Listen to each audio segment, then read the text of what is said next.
Welcome aboard! It looks like you're about to embark on a remote video meeting journey.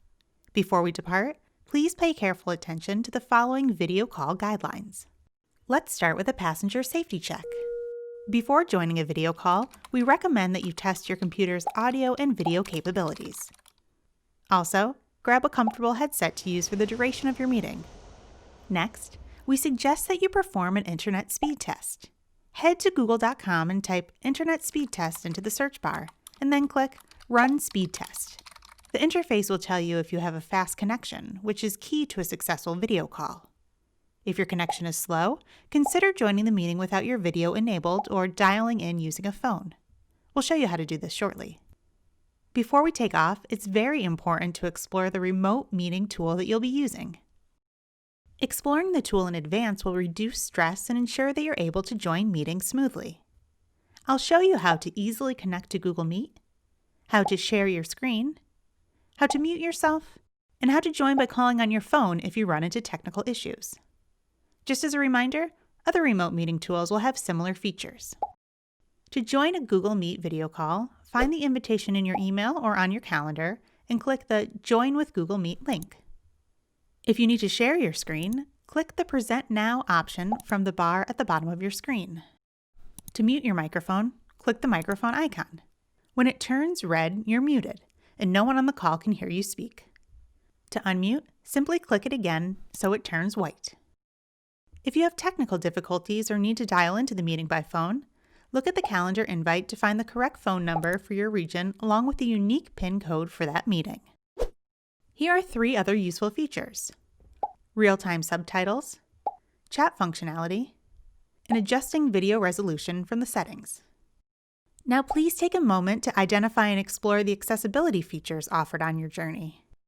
Chrome has some excellent accessibility features and extensions like color enhancer and high contrast. To guarantee a better meeting, you can use Android TalkBack, the Google screen reader included on Android devices. TalkBack gives you spoken feedback so that you can use your device when you're not able to look at the screen. We'll be taking off shortly, so now is a good time to check the lighting around you and how the camera is positioned. Ensure that your face is completely visible and in the frame when you're talking. It's best to check your own lighting before helping others with theirs. As we may experience some turbulence, please put your laptop or device on a solid surface. If it's wobbling about on your lap, it will likely be distracting or bring on some light motion sickness in others. Also, have a look around you to check what your background is like. If it's noisy or distracting, try moving or rotating the way you and your camera are positioned to ensure a better experience for you and your fellow passengers. Now that we're all buckled in, here's a few last tips for our video call journey. We know you're participating as an attendee in this remote meeting, but it's important to remember that this is an interactive meeting, so we recommend introducing yourself before speaking and muting your microphone whenever you aren't talking to cut down on background noise. Also, please remember to speak slowly and clearly. Try to keep your seatbelt fastened and stay in one place while on this video call.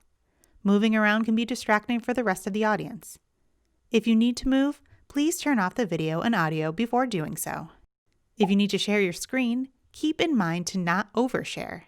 Share a window or a specific tab to make sure you share only what you intend. Make sure that what you're sharing is readable by the audience and zoomed in appropriately. Finally, be aware of those pesky notifications that may pop up, like from Gmail, chat, or other desktop notifications that you have enabled. We recommend disabling notifications for the duration of the meeting to stay focused. We encourage everyone to refer back to the safety video as needed. We're happy to connect you to your coworkers across the globe. From all of us here at Google Cloud, thank you for your attention, and we wish you all a very pleasant remote meeting.